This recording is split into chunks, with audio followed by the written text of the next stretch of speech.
Piper Sandler believes Palantir Technologies will benefit from the return of business in the U.S. government realm, a market that is resurgent, noting new clients in education and law enforcement. Piper Sandler, the investment firm, increased their price target for PLTR to $16 and reiterated that they are overweighted in the stocks. They note that Palantir has technologies that could be beneficial to various government agencies outside of the Department of Justice, including the FBI. Weston Twigg, an analyst for Piper Sandler, believes that Palantir's software could go beyond just the Department of Defense and find its way into different departments, including the Department of Veterans Affairs. If it can find a foothold with other agencies, then PLTR stockholders might have an incredible upside ahead. However, Palantir Technologies Inc. lost 1.7% in the most recent trading session, with the S&P 500's gains of 0.48%. Palantir lost to both the Dow and the Nasdaq, which are index-heavy with tech stocks respectively. The stocks of the company have lost 26.59% over the past month, which is significantly worse than the 8.81% losses experienced by the business services sector and 8.48% for the S&P 500. Now the big question is, should you buy their stock as it is near IPO lows? For today's video, exclusive for our Fortune Fastlane members, we will be talking more about Palantir Technologies and answering the question, should you buy their stock as it is near IPO lows? So without further ado, let's get into the video. In the early days of the COVID-19 pandemic, many of the country's public health departments were unprepared for the amount of data they needed to process. Without a computer system, they would have been relying on fax machines. The Department of Health and Human Services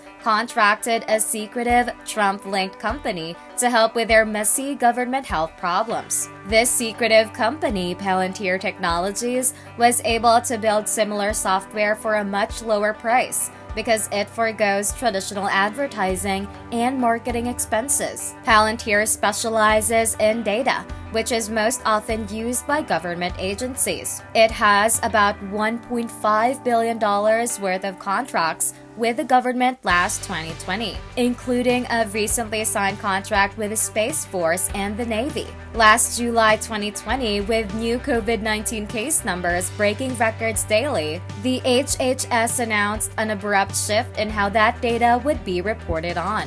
Hospitals would now report their data exclusively to HHS Protect, a new platform Palantir developed that would also be operated by another private company called Teletracking.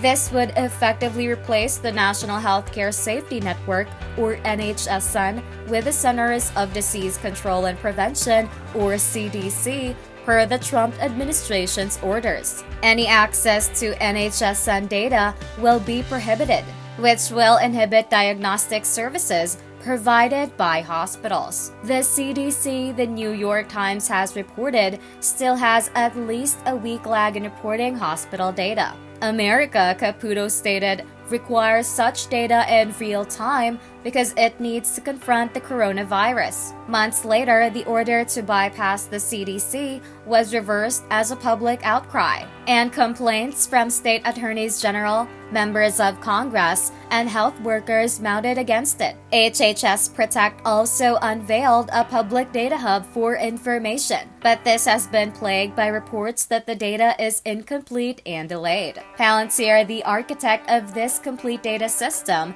isn't a household name like its Palo Alto peers, but the 17-year-old company founded by Peter Thiel is one of the most valuable private companies in Silicon Valley. That anonymity is a feature, not a bug. Palantir does most of its work for the government, including national security and intelligence operations. This company has recently released financial documents which state its intent to extend its reach even further by becoming the default operating system or data company for the U.S. government. The CEO of the company hopes that this will become possible because of Trump's push to use commercial products instead of building its own. Palantir has had a lot of controversy surrounding it in recent years, with the public debating whether Palantir is accessing too much information about people. Some sources even claim that Palantir's software can track down Osama bin Laden and tear up immigrant families. Now, the company that the White House is entrusting with the nation's coronavirus data has gone public. Palantir is a company that was founded in 2003 by venture capitalist and creator of PayPal, Peter Thiel, along with Joe Lonsdale, Stephen Cohen, Nathan Gettings, and Alex Karp, who is their eccentric CEO and is a lawyer, and has a PhD in neoclassical social theory that has 20 identical pairs of swimming goggles in its office. Palantir Technologies' name is derived from J.R.R. Tolkien's Palantiri, magical orbs that allow their possessors to see anything happening in the world at any time. The name fits as Palantir has been trying to create software that can analyze large and disparate data sets, so they are all in one place and find out connections among them. The company, within about a year after 9/11, when Palantir was pitched as a tool that could have identified and stopped the hijackers and would prevent similar attacks from happening in the future. Palantir is well loved by U.S. intelligence and is an irreplaceable combat weapon in the war against terror. It streamlines information into a single point of action, so it's no surprise that users feel like Palantir has made an invaluable contribution to national defense. In-Q-Tel, a CIA venture capital arm, was one of Palantir's earliest investors. They invested in Palantir for many years and provided only feedback on improvements until eventually other clients became interested. Palantir sells software to government agencies and private companies alike. Though they are still moderately valued, they have managed to reach a worth of $1 billion. In 2015, Palantir's value was determined to be $20 billion. By 2010, Palantir's customers were mostly government agencies, though there were some private companies in the mix. Though they are still moderately valued, they have managed to reach a worth of $1 billion. In 2015, Palantir's value was determined to be $20 billion. Palantir has grown into a company with roughly 2,400 employees, most of them engineers who write down the software that collects data, and embedded analysts who work on-site with Palantir's customers to make sense of it. Company culture has been described as cult-like, big on t-shirts and Care Bears, and more Google than Lockheed. Employees are called Palantirians. One of Palantir's most popular projects is a demonstration of the software's capabilities in 2011. The fictional example talks about following Khalid, a terrorist, through Florida, using one-way plane tickets, condo rentals, bank withdrawals, phone calls to Syria, and security camera footage taken within Walt Disney World. Palantir's software, which ties together databases across agencies, can identify when seemingly innocuous actions could be a part of a terroristic plot. Simple actions that may seem unrelatable are dangerous when combined. And in this case, the CIA identified and stopped a terrorist plan to attack a theme park. Again, that was a hypothetical product demonstration. But Palantir's technology has been credited with saving its financial institution customers hundreds of millions of dollars, being used to detect Chinese spyware on the Dalai Lama's computer, thwarting Pakistani suicide bombers, and unraveling Bernie Madoff's Ponzi scheme. Palantir has been used by the military, law enforcement, and corporations alike. In 2016, Palantir filed a lawsuit against the U.S. Army for refusing to consider using the software it had developed. The dispute was resolved in Palantir's favor, and they were awarded an $800 million contract with the Army. Despite its high valuation and lucrative contracts, however, Palantir's financial documents show the company has never made a profit, with a net loss of about $580 million in 2018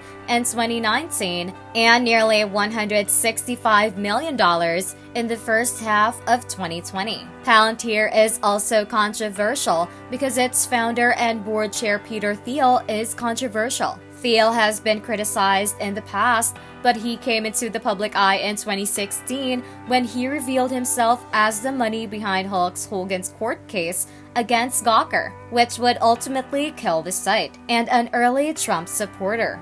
Peter Thiel is one of the few people who supported Trump's presidency and has donated $1.25 million to his campaign. Most tech leaders are opposed to Trump, such as Facebook founder Mark Zuckerberg, Twitter co-founder Evan Williams, and other Silicon Valley giants. Thiel has been rewarded for his support in the president's team by being called a temporary shadow president of Silicon Valley. Michael Kratsios, Thiel's former chief of staff, served as the White House chief technology officer until this month and is now the deputy undersecretary for research and engineering at the Department of Defense. Because of the Trump links to Palantir, there is a new round of scrutiny. They have been blamed for helping ICE find and deport unauthorized immigrants because of the contract. While other companies were ending their relationships with certain government agencies over purported ethical concerns, Palantir renewed its ICE contract in 2019 despite reported opposition even from its own employees, some of whom left the company over it. Palantir's CEO, on the other hand, has said it's not his company place to decide how its software is used. The company appears to have doubled down on this reputation, according to statements made by Karp in a letter included with the company's public filing documents. To that end, Palantir has relocated its headquarters from Palo Alto to Denver. In the latest trading session, Palantir Technologies Inc. closed at $10.55, and it was a negative 1.77% move from the previous day. This movement was less than the S&P 500's daily gain of 0.48%. Meanwhile, the Dow gained 0.2% and the Nasdaq, a tech-heavy index, added 0.19%. The company had a loss of 26.59% over the past month, which contrasted with an 8.81% loss in the business service sector and an 8.48% loss in the S&P 500 over that time. Palantir Technologies Inc. is expected to report no earnings growth for the next quarter because of limited success on the stock market this year. Investors always want to know about Palantir Technologies Inc. when it approaches its next earnings report date, which is May 9, 2022, according to Wall Street analysts. On that day, Palantir Technologies Inc. is projected to report earnings of $0.04 per share, and net sales are predicted to hit $443.3 million. Growth from the previous period for both numbers is 29.91%. For the full year, analysts expected earnings of $0.20 per share and revenue of $1.99 billion. These totals would mark changes of plus 53.85% and plus 28.85% respectively from last year. Investors should note any revisions to recent estimates for Palantir Technologies Inc. It's important for investors to consider the company's most recent performance when assessing the company's outlook. Investors should also note Palantir Technologies Inc.'s current valuation metrics, including its forward profit equity ratio of 54.38. This valuation marks a premium compared to its industry average forward profit equity of 20.18. Palantir's stock price action has attracted both promoters and detractors. Investors see several reasons for optimism that could make it worth their time. But there is at least one critical factor that may deter potential investors. The decision for investors is whether the reason to sell or avoid Palantir stock outweighs the reasons to buy. Let's take a look at 3 of those reasons. The first one is a competitive advantage. Investors may become confused amidst all the different companies in data science, such as Palantir or Snowflake. Nevertheless, Palantir is not a competitor of Snowflake or Alteryx. Palantir's unique feature is its ability to analyze data from different sources and provide potential scenarios that are made possible by artificial intelligence. This potentiation can be used in a variety of situations, such as for military or law enforcement purposes. Foundry, which is a commercial sector-related segment, is the fastest growing part of this company. In the third quarter of 2021, user count has seen a 46% increase from quarter to previous quarter. They are utilizing this technology in a variety of fields and industries, including cancer research, global supply chains, and fighting against money laundering. Another is revenue growth. The big data market is predicted to grow more than double by 2030. Palantir, a business intelligence firm, has predicted that the rapidly growing industry will be worth $684 billion in the coming years by a 14%. Palantir seems to have far exceeded that growth rate. For the first 3 quarters of 2021, the company reported revenue of just over $1.1 billion.